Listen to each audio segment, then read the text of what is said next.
I never asked to be born, and my parents never really wanted me either. My mom says she was young and foolish, madly in love with a guy who couldn't stay loyal.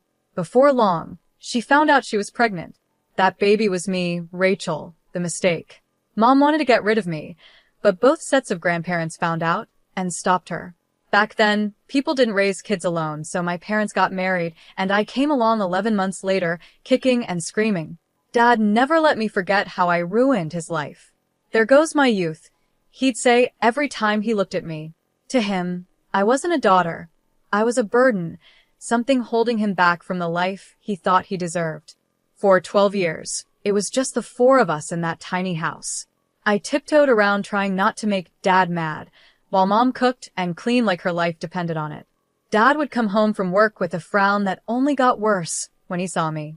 Then my little sister Olivia was born the miracle child, the one they actually wanted. After that, I was pushed even more into the background. Rachel, watch your sister. Rachel, be quiet, Olivia's sleeping. Rachel, why can't you be more like Olivia? It was always about Olivia. She got new clothes, while I wore hand-me-downs. She got praised, and I got scolded. She got love, and I learned to live with disappointment. By the time I was 10, I was doing most of the housework, cleaning toilets, mopping floors, dusting shelves. You name it, I did it. Not that anyone thanked me. It was just expected. But there was one thing I didn't mind doing. Cooking. Something about mixing ingredients and creating flavors felt like magic.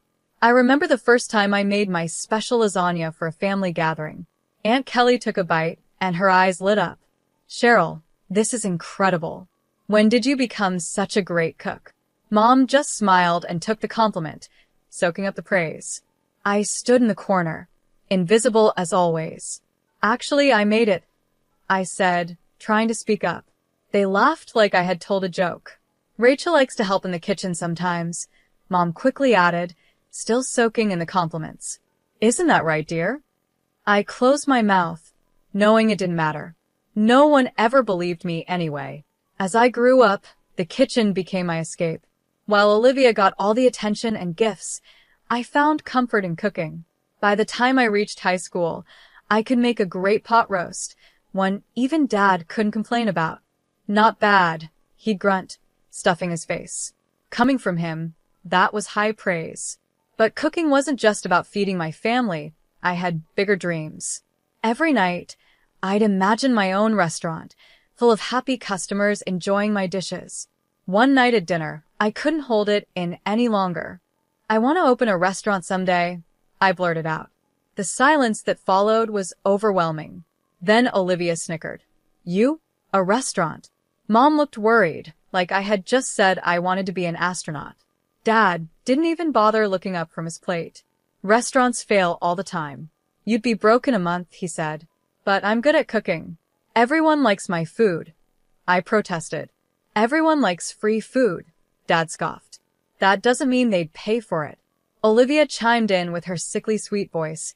Maybe you could work at McDonald's, Rachel. I hear they're always hiring. When it was time for college, I had my heart set on the best culinary school I could find. To my surprise, Dad agreed to pay for it. This is your inheritance, he said gruffly. Don't expect anything else. The house, the savings, that's all going to Olivia. I should have felt hurt, but I was too excited about culinary school to care. This was my chance to prove myself, to learn from real chefs and get better at what I loved. College was a whirlwind of chopping, sautéing, and baking. For the first time in my life, I felt like I belonged. My classmates appreciated my cooking, and my instructors praised my creativity. But reality hit hard after graduation. With no money for my own place, I had to move back home. The difference between my exciting college life and my family's coldness was huge. So, you're a chef now? Olivia smirked over dinner. Does that mean you'll be doing all the cooking from now on? Before I could answer, Mom jumped in. That's a great idea. Rachel can cook, and you can focus on your studies, dear. Just like that, I was back to being the family maid, but this time with a culinary degree collecting dust on my shelf. I managed to get a job as an assistant chef at a local restaurant. The pay wasn't great, but it was a start. Every night, I came home completely exhausted, only to face piles of dishes and laundry. "This is your rent," Mom would say, handing me a list of chores. "You're not a kid anymore. You need to help out." But I didn't let it get to me. Every free moment I was planning, dreaming, and hoping. I knew that one day I'd have my own restaurant, and when that day came, I'd show them all what I could really do. 3 long years passed, each day feeling the same. I cooked, I cleaned, I worked hard at the restaurant, and I watched as Olivia got everything I had always wanted. The day Olivia started high school, Dad came home with a huge grin on his face.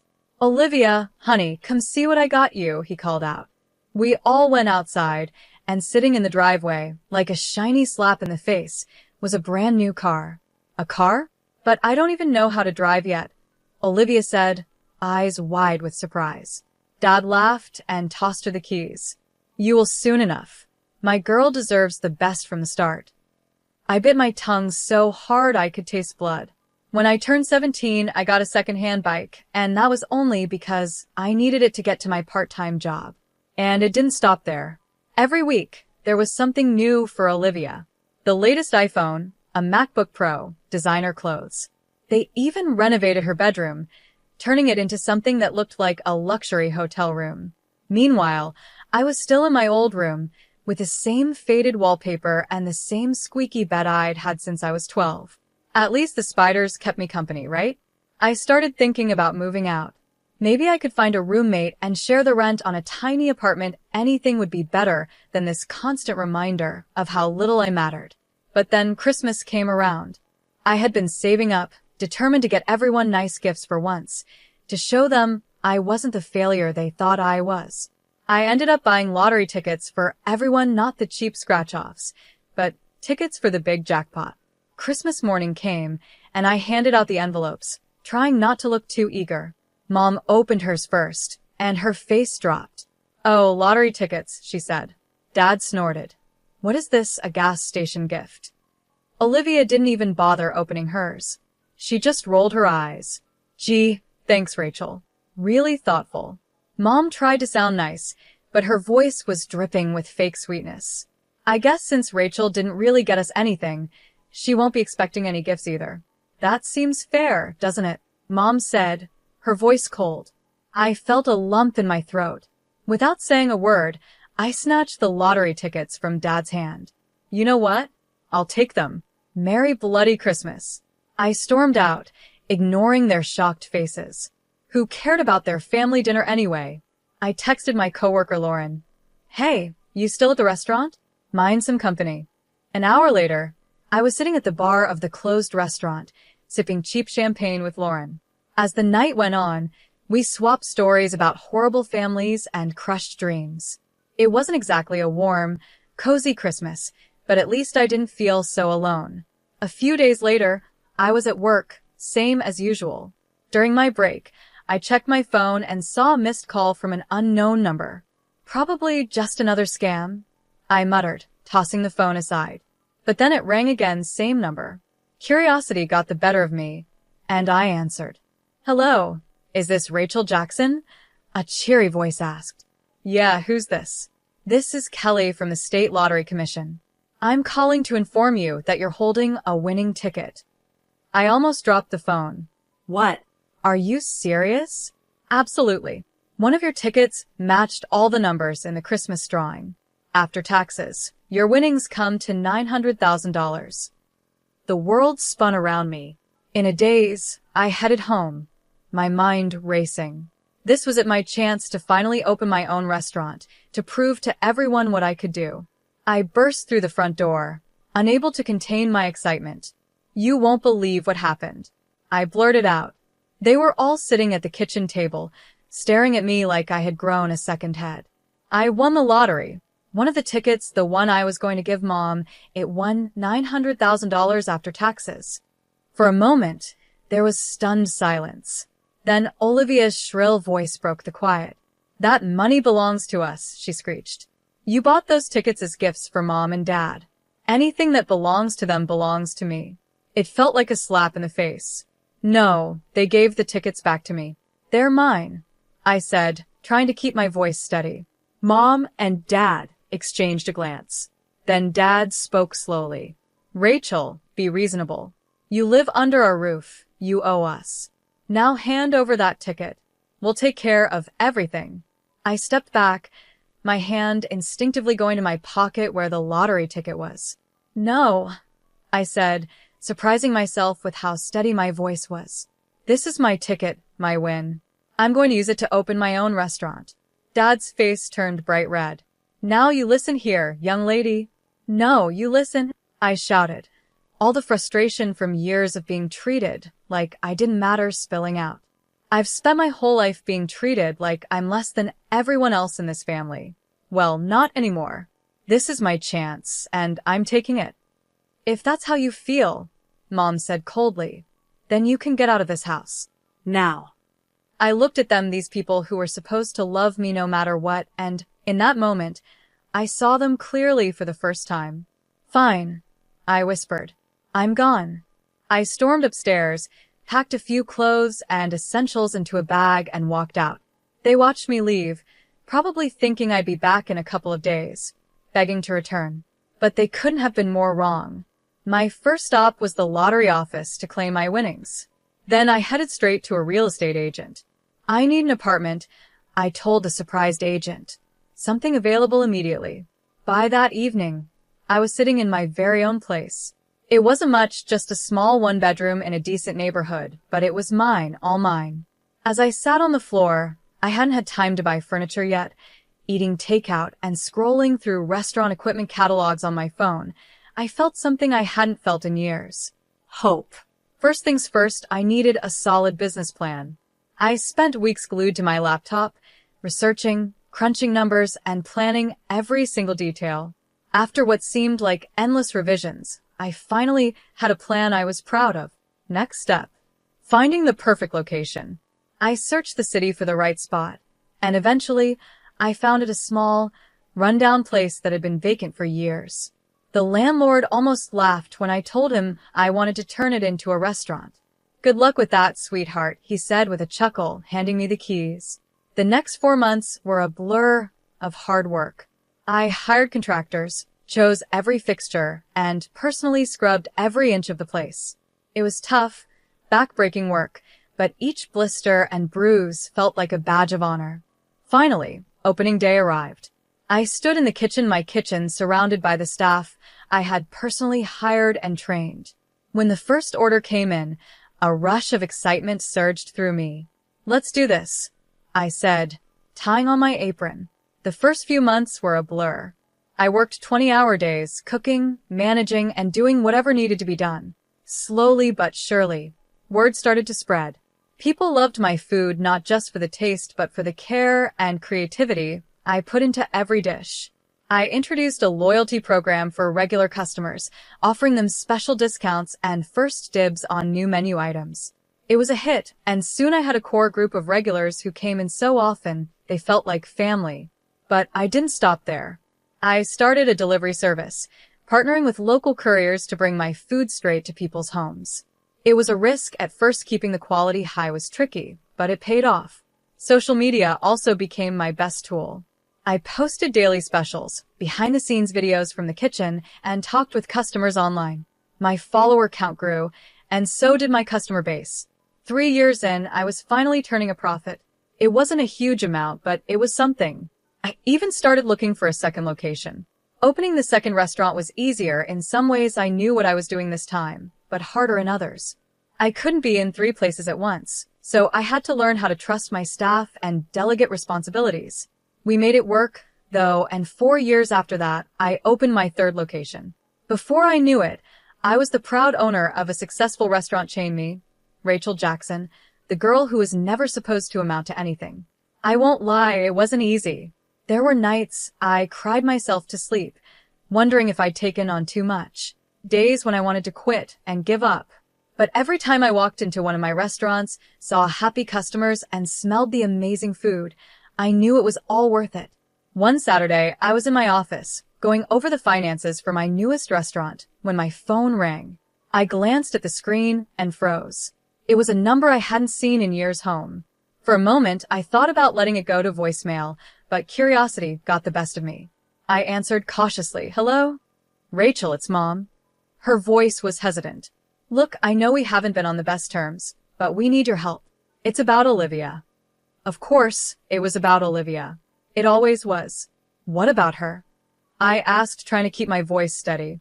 Dad's voice came on the line. She's in trouble, Rachel. She lost her job.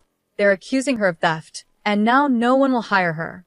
We were hoping you might have a position for her at one of your restaurants. I almost laughed. After everything they put me through, now they had the nerve to ask for a favor. But then I thought about Olivia. Despite everything, she was still my sister. Let me talk to her, I said, and Olivia came on the line. Her voice was small and scared. Rachel, I'm sorry for everything. I really need help. I closed my eyes and took a deep breath. Okay, I said finally. I'll give you a job, but listen, there's no special treatment. If you mess up, you're out. Got it? Yes. Thank you, Olivia said, her voice full of relief. The next morning, Olivia showed up right on time. She looked nervous, but determined. I started her off with some basic administrative tasks, slowly increasing her responsibilities over time. To my surprise, she took the job seriously. She paid attention during training, asked good questions, and never complained about the work. One night, as we were closing up, Olivia broke down. I need to tell you the truth, she sobbed. I didn't steal anything from my last job. My boss, he tried to force himself on me. When I said no, he fired me and spread rumors that I was a thief. I felt a surge of anger. Why didn't you report him? Who would believe me over him? Olivia wiped her eyes. I was so scared, Rachel. I didn't know what to do. I believe you, I said, pulling her into a hug. And I'm going to help you, okay? We'll figure this out together. Over the next few weeks, I focused on teaching Olivia everything I knew about running the restaurant. She soaked up the information like a sponge, eager to learn and prove herself. As I watched her confidently handle a rush of customers one day, I felt both proud and uneasy. Olivia was turning out to be a quick learner and a hard worker, but a little voice in the back of my mind warned me not to let my guard down completely. At first, everything seemed perfect. Olivia threw herself into the job with more enthusiasm than I'd ever seen from her before. She was always the first to arrive and the last to leave, taking on extra shifts and volunteering for the toughest tasks. But then I started hearing whispers. At first, I brushed them off as typical workplace gossip, but the rumors kept growing louder. One day, Paul, my head chef, pulled me aside. I think you need to know something, he said. Your sister, she's been saying things, stirring up trouble. A chill ran down my spine. What kind of things? I asked. Paul looked uncomfortable. She's been telling people they're underpaid, saying you're keeping all the profits for yourself. She's even suggested they go on strike. I couldn't believe what I was hearing. That's ridiculous. You all know how tight our margins are. I've always been open about the finances. We know, boss, Paul reassured me. None of us believe it, but there's more. He went on to tell me that Olivia had been claiming the restaurant rightfully belonged to her, saying I had somehow cheated her out of her share of the family money. It felt like a punch in the gut. After everything we'd been through, after I gave her a second chance, this is how she repaid me? That evening, I confronted Olivia, my hands shaking with anger and disappointment. What the hell do you think you're doing? I demanded. Olivia's face was blank, acting innocent. What are you talking about, sis? I told her everything I'd heard. To my shock, she just shrugged. Oh, that, she said casually. I was just testing the staff's loyalty, you know? Making sure they wouldn't turn on you. Looks like they passed with flying colors. I wanted to believe her, really. I did, but something in her eyes, a cold and calculating glint, made me hesitate. Before I could say more, there was a frantic knock on my office door. Melissa, my assistant manager, came in looking pale and worried. Rachel, we've got a problem, she said. There's a big shortage in the cash register. Over $10,000 is missing. We spent hours going over the books, checking and rechecking everything. There was no mistake, a significant amount of money was gone. Only 4 people had access to the register. Melissa, Paul, and Olivia. I had known Melissa and Paul for years. They'd been with me from the start, through all the highs and lows. I trusted them completely. As if reading my thoughts, Olivia came up to me and whispered, "You know, I've noticed Melissa staying late a lot recently. And she did just buy that fancy new car." Watching Olivia walk away, I knew I had a big decision to make. I couldn't ignore this. There was too much at risk. My business, my reputation, and the livelihoods of my loyal employees. Late one night, after everyone had left, I installed hidden cameras around the cash registers. It felt wrong, like I was betraying my staff's trust, but I didn't have a choice. For days, I watched hours of boring footage, my eyes burning from staring at the screen. And then on the fifth night, I saw it. Olivia, moving quickly and secretly, opened the register. Her hands darted in and out, stuffing cash into her pockets. My heart sank. I couldn't bring myself to confront her, so I called the police.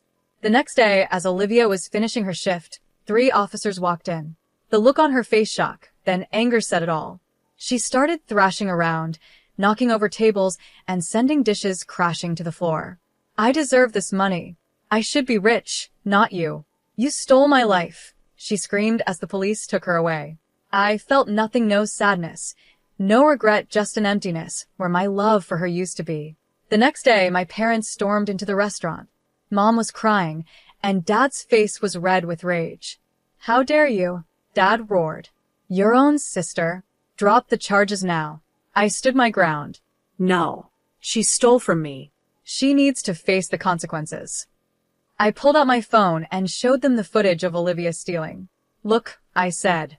"This is what your precious Olivia did. She's a thief." They watched the video, their faces going pale. But instead of understanding, their expressions hardened. "You set her up," Mom accused. "You've always been jealous of her." I couldn't believe what I was hearing. Jealous? Are you kidding me? You gave me nothing and expected me to be grateful. Well, I'm done. Olivia made her choices, and now she has to live with them. They ranted and raved, switching between threats and pleas, but I didn't back down. "Get out," I finally said. "Get out of my restaurant and get out of my life. If you don't leave now, I'm calling the police." They left, but not before Dad spat. "You'll regret this, Rachel. Mark my words." The trial was a nightmare. Olivia's tearful performance on the stand almost made me doubt myself. But then came a surprise witness, her former boss. He testified about how Olivia had pursued him aggressively, threatening to accuse him of sexual harassment when he rejected her. He also explained how she had stolen money from the company in retaliation. In the end, the jury found her guilty. As they led her away, she gave me one last look. There was no remorse in her eyes, only cold hatred. I haven't spoken to my family since that day. Sometimes, late at night, I wonder if I made the right choice. But then I look at what I've built, at the life I've made for myself, and I know I did. Standing in the kitchen of my newest restaurant, watching my staff prepare for the dinner rush, a sense of peace washes over me. This is my family now. This is my home. And nobody, not Olivia, not my parents, not anyone can take that away from me.